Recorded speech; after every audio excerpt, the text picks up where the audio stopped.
Praise the lord. मसीह यीशु की मोहब्बत में आप सबों की सलामती हो। मैं खुदा का खादिम पास्टर शालीम आपको एक बार फिर फेथ बाइबल कॉलेज की इस ऑनलाइन जर्नी में वेलकम करता हूं।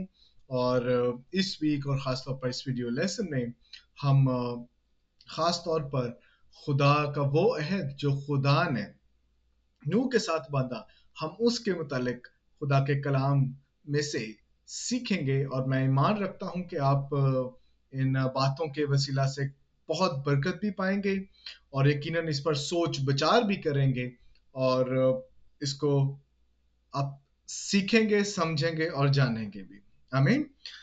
चलिए, हमने पिछले वीडियो लेसन्स में ये सीखा कि अहद की तारीफ क्या है और अहद की जमा अहूद है। और बाइबल मुकद्दस में हमें बहुत से अहूद नजर आते हैं। और जब खास तौर पर हम अहूद की बात कर रहे हैं तो हमने इसका एक निचोड़ निकाला कि अहद का मतलब है दो पार्टीज के दरमियान एक मुआहिदा या दो पार्टीज के दरमियान एक एग्रीमेंट। और हमने इसके ताल्लुक से सीखा कि एक पार्टी इंफीरियर भी हो सकती है, सुपीरियर भी हो सकती है। और हम अगर देखें तो अपने आप को तो हम इंफीरियर थे, यानी हम कम तबके के लोग थे। और खुदा जो सबसे सुपीरियर है, जो हाकिम है, उसने हम लोगों के साथ अहद बांधा ताकि हम उसके वसीला से हम उसकी रास्तबाजी को समझ सकें, उसकी पाकीज़गी को जान सकें। और यहोवा जो हमारे खुदा का नाम है, ये नाम ही दर हकीकत इसलिए जाहिर किया गया, या इसलिए हमारा खुदा यहोवा नाम से हम पर जाहिर हुआ, ताकि वो इस बात को हम पर जाहिर करे कि वो अहद को बांधने वाला, संभालने वाला और अहद को अपने कुल कुदरत से पूरा करने वाला खुदा है। और यहोवा के ताल्लुक से कई स्कॉलर्स ये भी बयान करते हैं कि Jehovah is also the name of God, जिसमें वो अपने आप को एक रिलेट करता है, यानी इंसान के साथ वो अपने आप को रिलेट करता है। और इसीलिए जब रिलेशन कविनेंट की बात आती है या रिलेशन नेम की बात होती है तो खुदा का नाम यहोवा इस्तेमाल किया जाता है, जबकि Elohim as a cosmic creator, वो खुदा जिसने कुल जहां को बनाया, उसको वो जाहिर करता है। इस वीडियो लेसन में हम खास तौर पर नूह के साथ बांधे गए अहद के ताल्लुक से सीखेंगे। और जब हम नूह के साथ इस अहद के ताल्लुक से सीख रहे हैं तो यकीनन जहां पर नूह का वाक्य जिक्र है, हम उसी में जाएंगे। और ये पैदाइश की किताब में इसका जिक्र हमें मिलता है। और आप मेरे साथ निकाल लीजिए पैदाइश की किताब।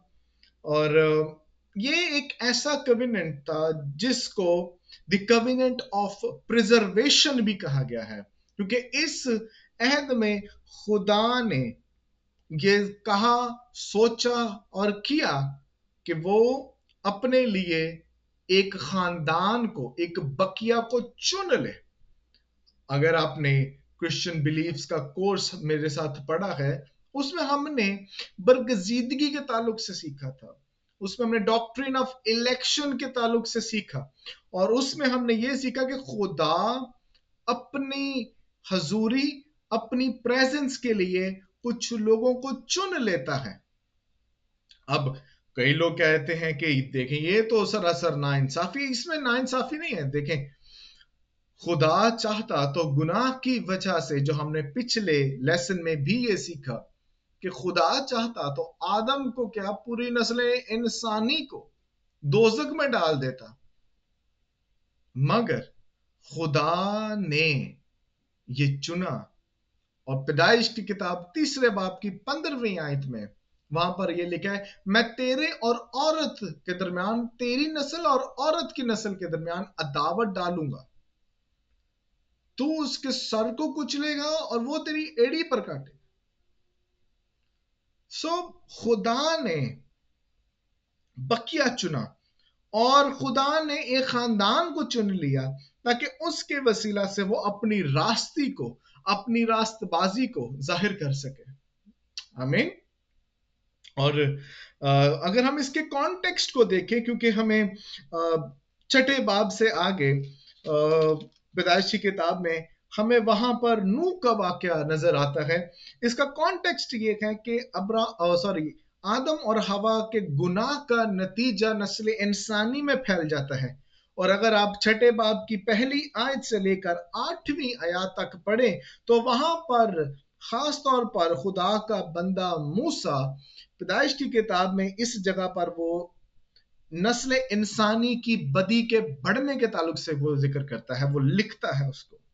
और हमें आदम और हवा के गुनाह का फल आगे नजर आता है।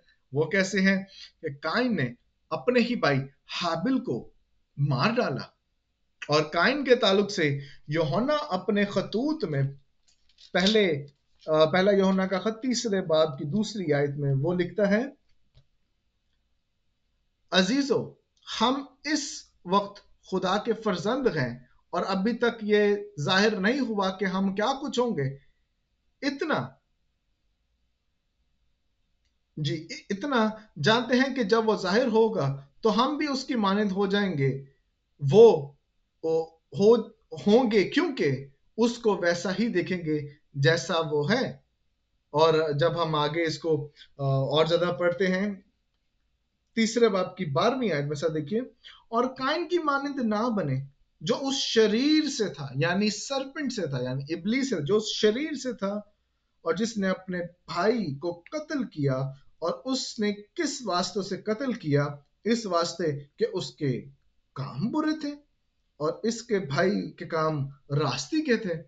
और दूसरी ही तरफ देखें तो हाबिल के ताल्लुक से खुदा का बंदा मूसा 4 बाब की 8वीं आयत में यूं बयान करता है, और काइन ने अपने भाई हाबिल को कुछ कहा और जब वो दोनों खेत में थे तो यूं हुआ कि काइन ने अपने भाई हाबिल पर हमला किया और उसे कत्ल कर डाला। अब यहां पर 4 बाब के मुताबिक काइन उस शरीर से था और हाबिल उस औरत से था। और इसकी अगर हम डेप्थ देखें कि किस तरह से बदी बढ़ती गई तो 6 बाब की 5वीं आयत देखें, वो वहां पर कहता है, पैदाइश किताब 6 बाब उसकी 5वीं आयत, वो यहाँ पर ये मरकूम है, और खुदावंद ने देखा कि जमीन पर इंसान की बदी बहुत बढ़ गई और उसके दिल के तसव्वुर और ख्याल सदा बुरे ही होते हैं। खुदा ने नजर की और खुदा ने देखा कि कितनी ज्यादा बदी बढ़ गई है। It's increasing day by day, it's increasing, बढ़ती ही जा रही है।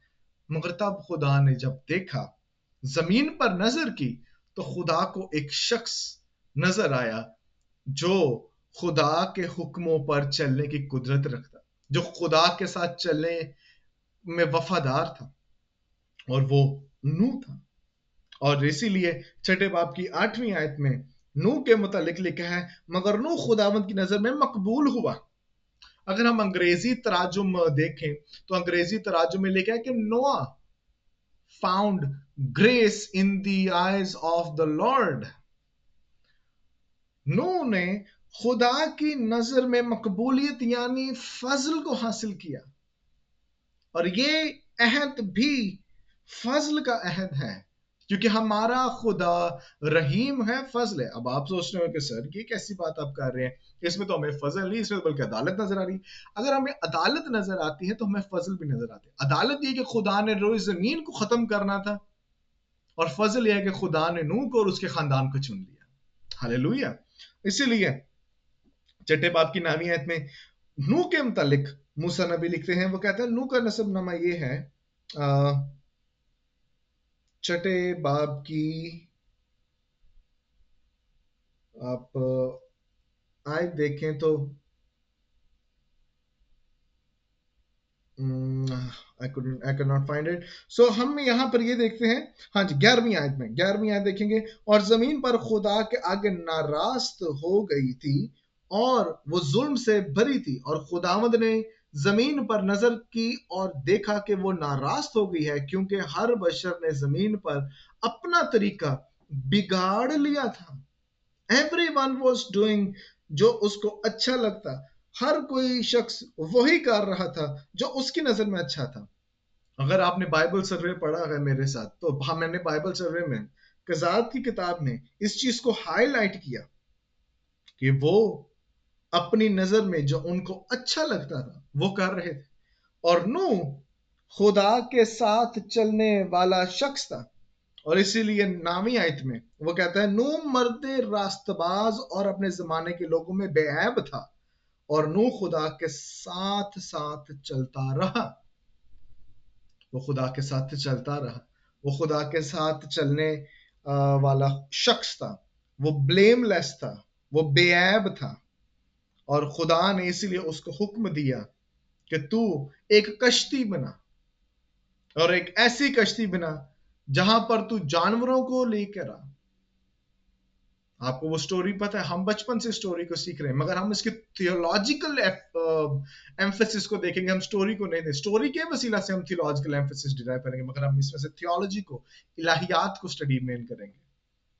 اور نوح نے بھی ویسا ہی کیا، اور نوح کی تعریف نئے عہد نامے میں عبرانیوں کا مصنف بھی کرتا ہے۔ ذرا میرے ساتھ نکالیے عبرانیوں کا خط، اس کا 11واں باب، اس کی 7ویں آیت۔ جی، تو یہاں پر یوں مرکوم ہے، ایمان ہی کے سبب سے نوح نے ان چیزوں کی بابت جو اس وقت تک نظر نہ آتی تھیں ہدایت پا کر خدا کے خوف سے اپنے گھرانے کے بچاؤ کے لیے کشتی بنائی، جس سے اس نے دنیا کو مجرم ٹھہرایا اور اس راست بازی کا وارث ہوا جو ایمان سے ہے۔ اب دیکھیں ایمان کتنا امفیٹک ہے، It's so emphatic in the scripture۔ ایمان پر اتنا زور دیا جاتا ہے بائبل مقدس میں، ایمان ہی کی وجہ سے۔ اب نوح کو تو آواز آ رہی تھی، مگر اس نے ایمان سے ہی اس کشتی کو بنایا، اس نے ایمان ہی سے اس کشتی کو بنانا شروع کیا۔ بہت سے لوگوں نے اس کی بات کا یقین نہ کیا، بہت سے لوگوں نے اس کے کلام کو رد کیا جو خدا اس کے وسیلہ سے بول رہا، مگر نوح نے اس بات کو جو اسے خدا سے ظاہر ہوئی، جو اسے خدا سے ملی، اس نے اس پر عمل کیا۔ آمین۔ جب ہم نوح کی کہانی کو سٹڈی کرتے ہیں تو ہمیں یہاں پر نوح ایز اے نیو ایڈم نظر آتا ہے، اور یہاں پر نیو کریشن ہوتی ہے۔ تو ہمیں کئی ایسی باتیں ہیں جو ہمیں نوح میں اور آدم میں بڑی کامن نظر آتی ہیں، اور یہ 8 باتیں آپ اس کو دھیان سے غور سے سنتے ہوئے لکھ لیں، کیونکہ یہ آپ ایگزام کا حصہ ہوگا۔ میں آپ کو پہلے ہی بتا رہا ہوں۔ آپ نے ان باتوں کو یاد رکھنا ہے۔ جب آپ پیدائش کی کتاب پڑھتے ہیں پہلے باب کی 2 آیت، وہاں پر لکھا ہے اور زمین ویران اور سنسان تھی اور گہراؤ کے اوپر اندھیرا تھا، اور خدا کی روح پانی کی سطح پر جنبش کرتی تھی۔ اب یہاں پر یہ ذکر ہے کہ ہر جگہ پانی ہی پانی تھا، اور یہاں پر بھی نظر آتا ہے کہ طوفان کی وجہ سے ہمیں پانی ہی پانی نظر آتا ہے۔ پہلی بات، دیر واز واٹر، وہاں پر پانی تھا۔ پچھلی کریشن میں بھی، نئی کریشن جب رینیو کیا جا رہا ہے کریشن کو، تب بھی ہمیں پانی نظر آتا ہے۔ پھر دیکھیں تو ہمیں جاندار چرند اور پرند نظر آتے ہیں پہلے باب کی 20ویں اور 21ویں آیت میں آدم کے وقت، اور وہاں پر لکھا ہے اور خدا نے کہا کہ پانی جانداروں کو کثرت سے پیدا کرنے اور پرندے زمین اور اوپر فضا میں اڑیں، اور لکھا ہے 21ویں آیت میں اور خدا نے بڑے بڑے دریائی جانوروں کو اور ہر قسم کے جانداروں کو جو پانی سے بکثرت پیدا ہوئے تھے ان کی جنس کے موافق، اور ہر قسم کے پرندوں کو ان کی جنس کے موافق پیدا کیا، اور خدا نے دیکھا کہ اچھا ہے۔ اور ہم یہاں پر جب نوح کے واقعہ کو دیکھتے ہیں 8ویں باب میں جائیے میرے ساتھ، اس کی 17ویں آیت سے آگے پڑھتا ہوں آپ کے لیے، اور یہاں پر لکھا ہے اور ان جانداروں کو بھی باہر نکالا جو تیرے ساتھ ہیں، کیا پرندے، کیا چوپائے، کیا زمین کے رینگنے والے جاندار ताकि वो जमीन पर कसरत से बच्चे दें और बारबर हों और जमीन पर बढ़ जाएं। तब नूह अपनी बीवी और अपने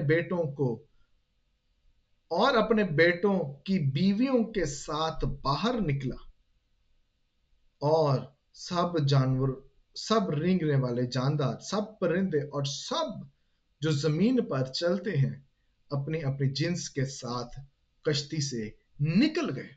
अब यहां पर दोनों तरफ हमें बर्ड्स एंड एनिमल्स यानी जानदार और परिंदे नजर आते हैं। तीसरी बात, दोनों तरफ हमें सूरज और चांद वक्त को डिस्टिंक्ट करते हुए दिखाई देते हैं। देखिए मेरे साथ पैदाइश की किताब पहले बाब की 14वीं आयत जी।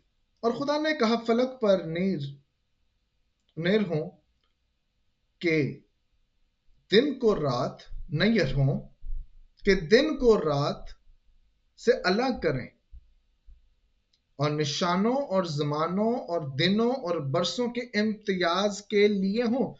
सो खुदा ने फलक में नैयर यानी सूरज, चांद वहां पर रखे ताकि दिनों को, जमानों को, निशानों को, बरसों का इम्तियाज किया जा सके।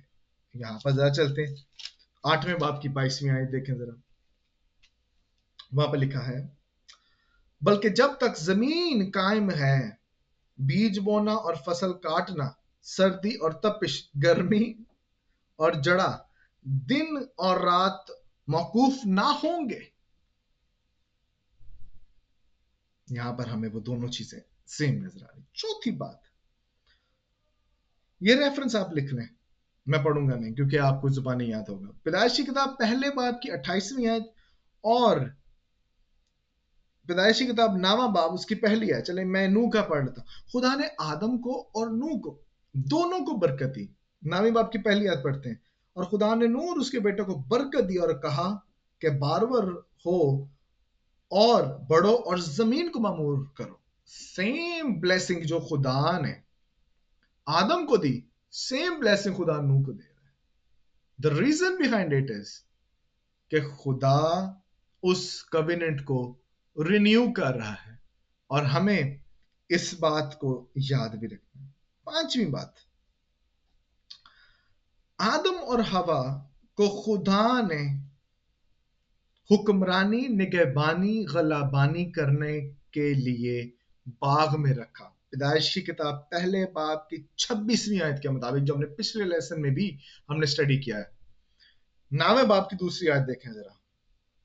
और जमीन के कुल जानदारों और हवा के कुल परिंदों पर तुम्हारी दहशत और तुम्हारा रोब होगा, और ये और तमाम कीड़े जिनसे जमीन भरी पड़ी है और समुद्र की कुल मछलियां तुम्हारे हाथ में की गई। हाथ में की गई से मुराद नूह को खुदा ने उन पर हुक्मरानी, निगहबानी करने के लिए चुना। दैट इज द मीनिंग जो यहां पर हमें नजर आता है। छठी बात, खुदा ने दोनों को खाने के लिए मुहैया किया। पैदाइश की किताब पहला बाब उसकी 29वीं आयत और यहां पर 9वें बाब की 3री आयत देखते हैं। और यहां पर खुदा नूह से कहता है, हर चलता फिरता जानदार तुम्हारे खाने को होगा। अब यहां वहां पर तो सिर्फ सब्जियां थी। अगर आप थोड़ा सा इसको कंपेयर भी करें, दोनों को क्रिटिकली जरा एनालाइज भी करें, तो वहां पर सिर्फ सब्जियां थी। तो किसी ने एक थीसिस भी लिखा, एडम एज अ वेजिटेरियन। सो यहां पर हमें जब खुदा नूह के साथ अहद बांध रहा है, ये थोड़ा सा एडिशन कर दिया गया। वो ये है, हर जानदार जो चलता फिरता होगा तुम्हारे खाने के लिए होगा। यानी यहाँ पे नॉन वेज भी आ गया है। मगर आगे देखें, हर सब्जी की तरह मैंने सब का सब तुमको दे दिया। So God gave it to Noah. खुदा ने दोनों को खाने के लिए मुहैया किया। 7वीं बात, दोनों खुदा की सूरत और शबीह पर बनाए गए थे और छठी, 9वें बाब की छठी आयत देखें, कहता है जो आदमी का खून करे उसका खून आदमी से होगा, क्योंकि खुदा ने इंसान को अपनी सूरत पर बनाया है। सो आदम और नूह दोनों खुदा की सूरत और शबीह पर बनाए गए थे, और इनको क्राउन ऑफ क्रिएशन भी कहा गया। हमने पिछले लेसन में ये सीखा कि किस तरह से आदम के साथ या आदम का खल्क किया जाना, it was the pivotal point of creation, it was the crown of creation. आप अंदाजा लगाएं, खुदा कह रहा है तो सब कुछ हो रहा है, मगर आदम की दफा खुदा खुद इन्वॉल्व हुआ है। खुदा ने पहले मट्टी से उसको बनाया, एक बुत बनाया, बाद में अपना जिंदगी का दम उसके नथनों में फूंका। God was fully involved in the creation of Adam. इसीलिए बाइबल मुकद्दस बड़ी खूबसूरती से उससे बयान करते हैं कि he was created on God's image. और इसी तरह से 8वीं और आखिरी बात, there was a renewal and establishment of covenant। छठे बाब की 18वीं आयत देखिए जी, छठे बाब की 17वीं आयत, बल्कि छठे बाब की 18वीं आयत जी, यहां पर यूं मरकूम है, पर तेरे साथ मैं अपना अहद कायम करूंगा और तू कश्ती में जाना, तू और तेरे साथ तेरे बेटे और तेरी बीवी और तेरे बेटों की बीवियां। और 9वें बाब की 11वीं आयत जरा पढ़े, कहते हैं मैं इस अहद को तुम्हारे साथ कायम रखूंगा, उस अहद को जो खुदा नूह के साथ बांधा, यानी मैं उसको कायम रखूंगा कि सब जानदार तूफान के पानी से फिर हलाक ना होंगे, और ना कभी जमीन को तबाह करने के लिए फिर तूफान आएगा। याद रखिए कि इस अहद में हमें कुछ कॉन्टिन्यूटी भी नजर आती है, मगर कुछ डिसकॉन्टिन्यूटी भी नजर आती है। इस अहद में खुदा आदम वाले अहद को रिन्यू करता है, इसलिए इसको द कविनेंट ऑफ रिन्यूअल भी कहा जाता है। मगर किस कविनेंट का? उस कविनेंट का जो खुदा ने आदम के साथ बांधा। अभी हमने यह सीखा कि आदम में और नूह में क्या मुशाहबत थी, क्या सिमिलैरिटीज थी, और हम अगले वीडियो लेसन में बात करेंगे what was the nature of the कविनेंट।